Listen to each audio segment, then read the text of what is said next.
Programme में एक बार फिर खुशामदीद। पीटीआई की तरफ से ताहाल 15 तारीख के एहतजाज की कॉल बरकरार है और इस हवाले से तैयारियां भी की जा रही हैं।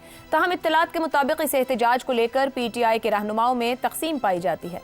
जराये के मुताबिक पीटीआई चेयरमैन बैरिस्टर गौहर और कई रहनुमा शंघाई ताउन तंजीम इजलास के दौरान डी चौक इस्लामाबाद में एहतजाज के हक में नहीं है। ये लीडर्स बानी पीटीआई से मुलाकात करने के भी ख्वाह हैं।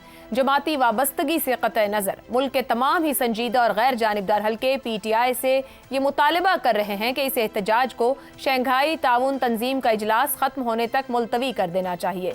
पीटीआई के सियासी प्रोफाइल में पहले ही कई ऐसे धब्बे हैं जिनसे जाहिर होता है कि इसके लिए जमाती सियासत मुल्की मफादात से भी ज्यादा मुकद्दम है।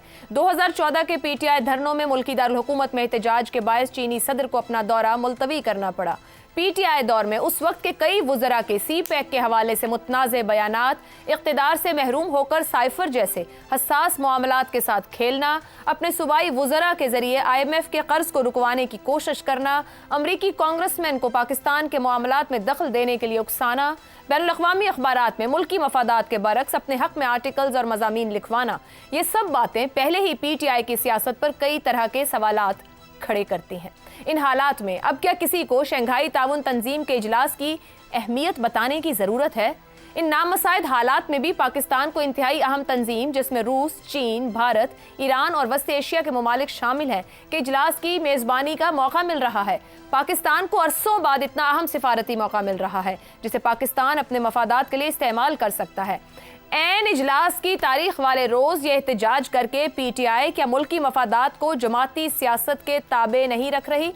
ये तो तय है कि पीटीआई ने अपना एहतजाज मुलतवी करने का ऐलान न किया तब भी रियासत किसी भी सूरत इस एहतजाज की इजाज़त नहीं देगी। मगर क्या पीटीआई के लिए मुल्की मफाद के खिलाफ किए गए इस इक़दाम को जस्टिफाई करना उसके अपने ही हामियों के लिए मुमकिन हो पाएगा? इसी मामले पर गुफ्तगू रहेगी। सवाल इस तरह से,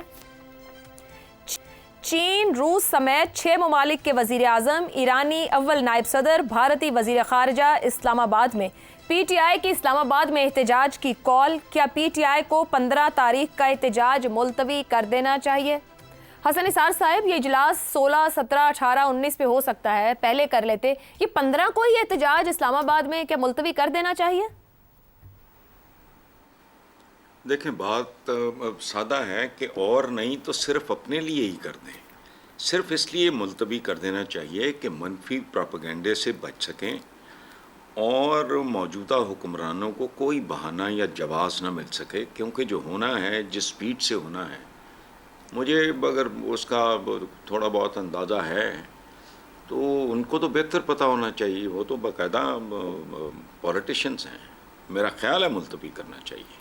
आपको लगता है कि मनफी प्रोपेगेंडा की कोई सोच है वहाँ पर, या वो इतना भी सोचते हैं कि हमारे खिलाफ ये बात हो रही है, नेगेटिविटी है, जमात को नुकसान, सियासत को नुकसान? जी डेफिनेटली, क्यों नहीं होगा। तो फिर 15 तारीख की कॉल ही क्यों दी गई सर? दुरुस्त है। आई डोंट नो, मतलब ये तो सवाल आप उनसे पूछें जिन्होंने ये किया है। मैं तो इसके उलट बात कर रहा हूँ। तो how can I answer this question? जिन्होंने ये फैसला किया है 15 वाला, वही जवाब दे सकते हैं ना। नहीं तो कोई ये थॉट प्रोसेस तो नहीं है बदनाम होंगे तो नाम होगा वाला? बदनाम होंगे तो क्या? मैंने कहा, मैंने अभी आपके जुमले के दौरान ही मैंने कहा कि डेस्परेशन भी हो सकती है। बंदा जब बहुत ज़्यादा डेस्परेट हो जाए ना, फिर धुंध छा जाती है उसके इर्द गिर्द, फिर वो कहता है ठीक है, चांस लेने वाली बात है। मगर हसन निसार साहब, बानी अंदर जेल में है, अगर उनसे 10 दिन से मुलाकात नहीं हुई तो ये तो बाहर लीडरशिप ये काम कर रही है, जो बाहर लोग बैठे हैं वो भी तकसीम है। तो कोई प्लानिंग थी पहले से पुरानी कि ऐसा किया जाए? नहीं आशा, देखें, मतलब डिफरेंस ऑफ ओपिनियन तो घरों में, दोस्तों में, करीबी दोस्तों में भी होता है, तो कोई बुरी बात नहीं। आपने अभी जिन 2-3 लोगों के नाम लिए हैं वो संजीदा और मतीन लोग हैं, आप इन्हें नाम लिए। बिल्कुल बिल्कुल। तो वो अगर कर रहे हैं तो अच्छी बात है, उनकी बात सुनी जानी चाहिए। ठीक हो गया। मैं तो I have all the sympathies for PTI, लेकिन मैं भी यही समझता हूँ कि उनके लिए यही मुनासिब है, मुल्क के लिए यही मुनासिब है। मुल्क के लिए, मुल्क जाहिर बात है, बाकी मामलात उसके बाद हैं। ठीक हो गया। डॉक्टर ठीक हो गया हसन साहब। डॉक्टर मारिया साहिबा, SCO मुल्की तशख़्ख़ुस, वक़ार, कौमों की तरजीहात और उनके कंडक्ट को कहीं ना कहीं ट्रांसलेट करेगा रीजन वाइज, बैनुल अक़वामी तौर पर कि इतनी बड़ी कॉन्फ्रेंस है, दुनिया देख रही है यहाँ क्या हो रहा है क्या नहीं। एक सियासी जमात की क्या फ्रस्ट्रेशन कहा जाए कि जिस वक्त इजलास है एन उस दिन उस वक्त पर आप एहतजाज की कॉल दे रहे हैं, आप कैसे ट्रांसलेट करती हैं इसे?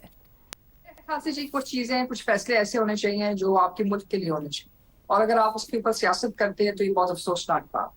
आप देख सकते हैं इस वक्त दुनिया में हर जगह के ऊपर जंग के जो है बादल छाए हुए हैं। मशरक़ वस्ता को देख लें, आप अमेरिका के अंदर देख लें, जहाँ एक सियासी जो है महाज लड़ाई चल रही है मुख्तलिफ तरीके की। इस वक्त जहाँ दुनिया के अंदर माशी तरक्की जो है उसके अपने डायनेमिक्स जो है बहुत खतरे में है, चाहे वो यूक्रेन की जंग हो, चाहे वो फलस्तीन का मामला हो, चाहे वो आप किसी भी खत्ते की तरफ चले जाएं, तो वहाँ सबसे बड़ी जो प्रायोरिटी है इस वक्त लोगों की यही है कि इक़्तिसादी ताल्लुक फरोग दिया जाए। और अब ऐसी सूरत हाल में आपके पास एक ऐसी कॉन्फ्रेंस मुनक्कद हो रही है जिससे आपके बहुत सारे जो मसाइल हैं। देखिए, पाकिस्तान ने 20 साल तक एक सिक्योरिटी नैरेटिव के तहत बैनुल-अक़वामी ताउन किया, बैनुल-अक़वामी कीमत अदा की। हमारे मतलब सैकड़ों लोग जो है एक तरह से आप कह सकते हैं मतलब उन्होंने शहादत हासिल की सिर्फ इसलिए कि बैनुल-अक़वामी सलामती जो है कर रहे। आप पहली दफा आपको उस बैनुल-अक़वामी सलामती के मद में आप एक इंफ्रास्ट्रक्चर, एक इक़्तिसादी ताउन और अपने लोगों के लिए उम्मीद की वजह बनाने की कोशिश कर रहे हैं, तो उसको अगर एक सियासी जमात अपने सियासी मफाद के लिए इस्तेमाल करे तो ये एक अफसोसनाक अमल है। और आप उम्मीद रखेंगे कि PTI जो है यकीनी तौर के ऊपर उनके भी कोई कौमी जज्बात होंगे, वो भी ये समझते हैं कि अगर ये मुल्क है, आपकी मुल्क की इक़्तिसादी तरक्की है तो आप हैं। और अगर आप ये तमाम काम एक तरफ रखना चाहते हैं और इन तमाम चीजों के पीछे सिर्फ और सिर्फ सियासत करना चाहते हैं, तो ये यकीनन किसी सूरत कोई हुब्बुल वतन पाकिस्तानी, चाहे उसका ताल्लुक PTI के साथ हो, चाहे उसका ताल्लुक किसी भी जमात के साथ हो, वो इस बात को काबिल कबूल नहीं समझेगा कि जहां आप मेजबानी कर रहे हैं सारी दुनिया की जो अहम सरबराह है वो आपके मुल्क में है, जहां आपके मुल्क के लिए एक जो है माशी तावन की एक बुनियाद बन सकती है, जहां आपके लोगों के लिए बैनुल-अक़वामी माशी राहदारी के अंदर रास्ते खुल सकते हैं, जहां आपके मुल्क के अंदर सनतकारी के मौके पैदा हो सकते हैं, जहां आपको इन्वेस्टमेंट आ सकती है। इस वक्त इन्वेस्टमेंट आपको अमेरिका से तो नहीं आएगी, क्योंकि अमेरिका ने तो अब इस खत्ते में अपने जो ताल्लुकात है हिंदुस्तान के साथ जोड़नी है। सो इस वक्त आपके पास जो इन्वेस्टमेंट है वो इन्हीं ममालिक से आएगी, और अगर आपके पास साइंटिफिक कॉपरेशन, आप तमाम चीजें आप कर सकते हैं, और आप ऐसी सूरत हाल में एक ऐसी सूरत हाल पैदा करें कि जहां महाज लड़ाई की सूरत हाल हो रियासत और एक सियासी पार्टी के दरमियान या एक सूबे या वफाक के दरमियान, तो ये कोई अच्छी बात नहीं है और ना ही इससे कुछ हासिल होगा। वैसे हासिल क्या होगा अगर आप ये कॉल ले भी लेते हैं, आप आ भी जाते हैं, तो हासिल उसके बाद क्या? अहम सवाल है कि इस एहतजाज का फायदा क्या होगा? महाजराई कर लें, कुछ दिन बाद कर लें, बेशक रोज करें हुकूमत के साथ, मुल्क है तो इक्तिसादी तरक्की है। प्रोग्राम के आखिरी हिस्से में एक बार फिर खुश आमदीद। ज़ैगम साहिब, SCO पाकिस्तान के लिए सुनहरी मौका है। क्या बानी PTI अपनी ख्वाहिशात को मुल्की मफाद पर तरजीह दे रहे हैं, या हुकूमत मुलाकात की इजाजत ना देकर PTI को अब कोई फेस सेविंग नहीं देना चाह रही? देखिए, मफादात के दर्जात होते हैं, ज़ाती मफादात होते हैं, उसके बाद गिरोही मफादात होते हैं, उसके बाद आपके मुल्क के मफादात होते हैं। हमारी बदकिस्मती है कि हमारी जो अशराफिया के बड़े बड़े लोग हैं उस ज़ाती मफादात तक से निकलने को तैयार नहीं है। अब आप देखिए, सियासी जमातें जो हैं पाकिस्तान का बहुत बड़ा सरमाया है, बहुत बड़ा असेट है, और जब कोई सियासी जमात अपने आप को नुकसान पहुंचाती है तो मेरे ख्याल में हमारे सब के लिए वो एक दुख की बात होनी चाहिए। और इस वक्त मुझे ये लगता है कि PTI अपने आप को मुसलसल नुकसान पहुंचा रही है, और जो सवाल है वो वही है जो तमाम लोग अपने अपने अंदाज से पूछ रहे हैं। और सवाल ये है कि भाई इसके पीछे स्ट्रेटजी क्या है, ज़रा विजडम तो बताओ, तुमने सोचा क्या है? कोई एहतजाज बराए एहतजाज तो नहीं होता ना। जब कोई एहतजाज किया जाता है तो वो किसी स्ट्रेटजी को कंट्रीब्यूट कर रहा होता है, किसी हिकमत अमली को कंट्रीब्यूट कर रहा होता है। तो आप इससे क्या हासिल करना चाहते हैं? आपको इससे क्या आखिर मिलेगा ये करके? ये कोई समझ में आने वाली बात नहीं है। अब आप देखिए, 9 मई से पहले बात की कि फायदा जो क्या बयानिया था वो, जी देखिए वही बात थी ना कि बयानिया ये था 9 मई से पहले कि Khan is our red line, Imran Khan को आप गिरफ्तार नहीं कर सकते, लेकिन वो गिरफ्तार हो गए। उसके बाद अब वजीर आला साहब आए तो इमरान खान की रिहाई के लिए, और अब यहां तक आप पहुंचिए कि एहतजाज होगा कि इमरान खान से सिर्फ मुलाकात ही करवा दो। तो क्या आपकी स्ट्रेटजी यही आपको फायदा दे रही है? कि कहाँ बात शुरू हुई कि हम एहतजाज करेंगे तो वो गिरफ्तार नहीं होगा, और बात यहाँ तक आके पहुँची कि अगर हम एहतजाज करेंगे तो उसके नतीजे में इमरान खान से हमारी मुलाकात हो जाएगी। Is it really working for you? और जो आपका इंप्रेशन ख़राब हो रहा है और जिस तरीके के नैरेटिव्स बनाए जा रहे हैं, मिसाल के तौर पर पीटीआई के खैबर पख्तूनख्वा के रहनुमा जिस तरह के नैरेटिव इस्तेमाल कर रहे हैं, क्या वो कौमी जमात के लिए मौजू भी हैं? दुरुस्त। मेरा ख्याल है इस वक्त जो ज़रूरत है कि पीटीआई के रहनुमा मिलकर बैठें और स्ट्रेटजी को ज़रा असर तरतीब दें। एक सियासी जमात को अपने आप को इस तरह नुकसान नहीं पहुंचाना चाहिए, और अव्वलीन चीज़ पाकिस्तान का कौमी मफाद होना चाहिए। ख़ास तौर पर ऐसे मौक़ों पर तो हमें अपने गिरोही मफादात भी और ज़ाती मफादात भी एक तरफ रख देने चाहिए।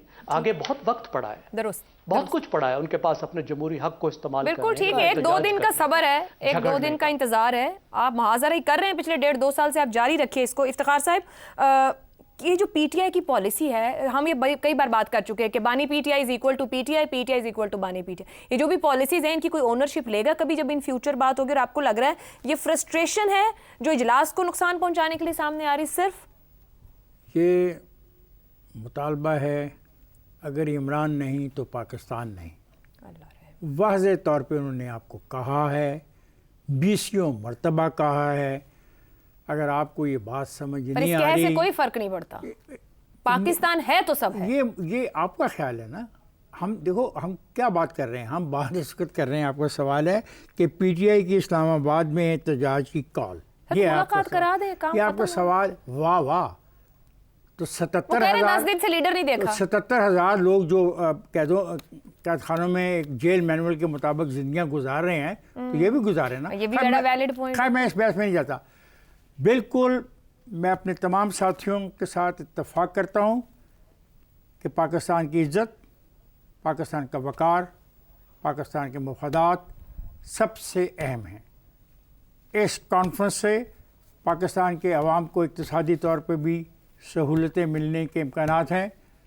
हमारी जो इज़्ज़त बहाल हो रही है इस खिते में, हमें उसको बहाल रखना है। और एक बात याद रखी जाए, आज तो ये लोग कॉन्फ्रेंस करवा रहे हैं और ये इज़्ज़त हासिल कर रहे हैं, मुमकिन है इनकी जगह कल ये हों। इज़्ज़त किसकी होगी? मुल्क की। नाम किसका होगा? मुल्क का। वक़ार किसका बढ़ेगा? मुल्क का। तो मैं वाज़े तौर पर ये कहना चाहता हूँ इन शहज़ादों को, आराम से घर में बैठो, जो गुजर जाएगी 15-16 को सारा दिन तुम्हारे पास है। 16 से लेके अगले साल 16 तक जो मर्जी आए करो। प्लीज़ मुल्क की खातर ये हरकत मत करो जो तुम्हारी ख्वाहिश है। ठीक हो गया जी। प्रोग्राम को कंक्लूड करना, तहरीक इंसाफ को कल 15 तारीख का अपना एहतजाज यकीनी तौर पर मुलतवी करना चाहिए, क्योंकि मुल्क की तशख़्ख़ुस, वक़ार और तरजीहात सबसे ऊपर है। हर सियासी जमात और हर लीडर से ऊपर है।